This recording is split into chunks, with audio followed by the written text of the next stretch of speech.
ఈ ప్రోగ్రామ్ ఏంటంటే మన కార్యకర్తల కోసం రాష్ట్రంలో అన్యాయానికి గురైన ఏ కార్యకర్త అయినా కూడా డిజిటల్ బుక్ ఇప్పుడు లాంచ్ చేస్తా ఉన్నాం మీ అందరి సమక్షంలో. రేపొద్దున రాష్ట్రంలో ఎక్కడ ఎవరికి ఏ అన్యాయం ఇప్పటికే జరిగిన ఆ డిజిటల్ బుక్ను వీళ్ళు దీన్ని ఉపయోగించుకుని రెండు రకాలుగా ఈ డిజిటల్ బుక్ పనిచేస్తుంది. /digitalbook/vySRCP.comలోకి వెళ్ళి ఎంటర్ అయ్యి మీ ఫోన్ నెంబర్ను టైప్ చేయగానే ఓటీపీ వస్తుంది.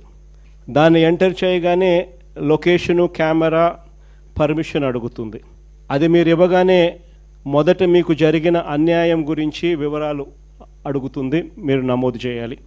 ఆ తర్వాత మీ దగ్గర ఏమైనా ఈ అన్యాయానికి సంబంధించిన ఫోటోగ్రాఫ్స్, ఆధారాలు, ఇంకా ఏదైనా అప్లోడ్ చేసే కార్యక్రమాలు కూడా చేయాలి. ఆ తర్వాత అది ఆటోమేటిక్లీ ఆ డిజిటల్ బుక్లో స్టోర్ అయిపోతుంది. ఇది ఒక రకమైన పద్ధతి. రెండో పద్ధతి IVRS విధానం కూడా ఉంది. అంటే ఒక టెలిఫోన్ నెంబర్ 040-491-71718. ఈ ఫోన్ నెంబర్కు మీరు ఫోన్ చేస్తే వైఎస్ఆర్సిపి అన్యాయానికి గురైన కార్యకర్తల కోసం డిజిటల్ బుక్లో ఫిర్యాదు చేయొచ్చు. ఫోన్ చేసిన వెంటనే బీప్ సౌండ్ వస్తుంది. వెంటనే ఫిర్యాదు చేయాలనుకున్న వాళ్ళు తమకు జరిగిన అన్యాయము, తాము ఏ నియోజకవర్గం నుంచి చేస్తున్నారో చెప్పాలి. ఆ తర్వాత ఎవరి మీద కంప్లైంట్ చేస్తున్నారో, జరిగిన అన్యాయం ఏమిటో, ఆ వివరాలు ఏమిటో కూడా చెప్పాలి. అలా చెప్పిన వెంటనే ఆ నెంబర్కు కాల్ చేయగానే దశల వారీగా ఏం చేయాలనో గైడెన్స్ ఇస్తూ కంప్లీట్ చేస్తుంది ప్రాసెస్ను.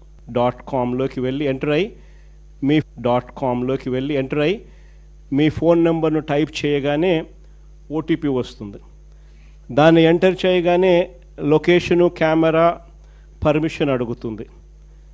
అది మీరు ఇవ్వగానే మొదట మీకు జరిగిన అన్యాయం గురించి వివరాలు అడుగుతుంది, మీరు నమోదు చేయాలి. ఆ తర్వాత మీ దగ్గర ఏమైనా ఈ అన్యాయానికి సంబంధించిన ఫోటోగ్రాఫ్స్, ఆధారాలు, ఇంకా ఏదైనా అప్లోడ్ చేసే కార్యక్రమాలు కూడా చేయాలి.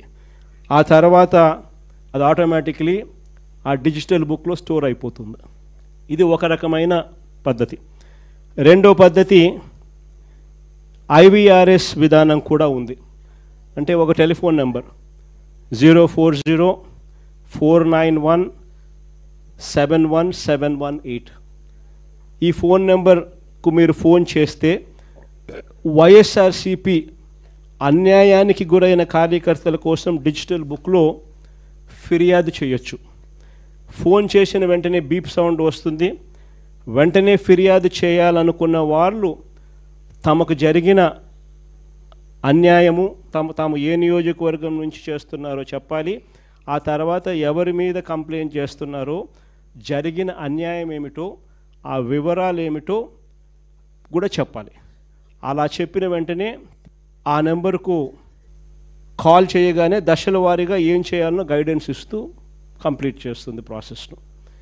ఇది అన్యాయానికి గురైన ప్రతి కార్యకర్తకు ఇది ఒక శ్రీరామ రక్ష. నేను ఈరోజు చెప్తా ఉన్నా, ఆ ప్రతి డేటా కూడా ఆ డిజిటల్ డైరీలో నమోదై ఉంటుంది. రేపు పొద్దున మనం అధికారంలోకి వచ్చిన తర్వాత ఈ డిజిటల్ డైరీలో నమోదు చేసిన ఈ కేసులను మీద ప్రత్యేకమైన బృందాలను పెడతాం. అన్యాయం చేసిన వాళ్ళను రిటైర్ అయిపోయి ఉన్నా కూడా, రాష్ట్రంలో వాళ్ళు లేకపోయినా కూడా, సప్త సముద్రాల అవతలున్న అందరినీ పిలిపిస్తాం. చట్టం ముందర నిలబెట్టించి శిక్ష పడేలా అన్యాయానికి ఈరోజు గురైన వ్యక్తికి సంతోషం కలిగించేలా ప్రతి అడుగు దీని ద్వారా పడుతుంది. ఖచ్చితంగా వీళ్ళేదో రెడ్ బుక్ అంటా ఉన్నారు. రేపు పొద్దున డిజిటల్ బుక్ ఎలా ఉంటుందో కూడా వీళ్ళందరికీ కూడా అర్థం కావాలి.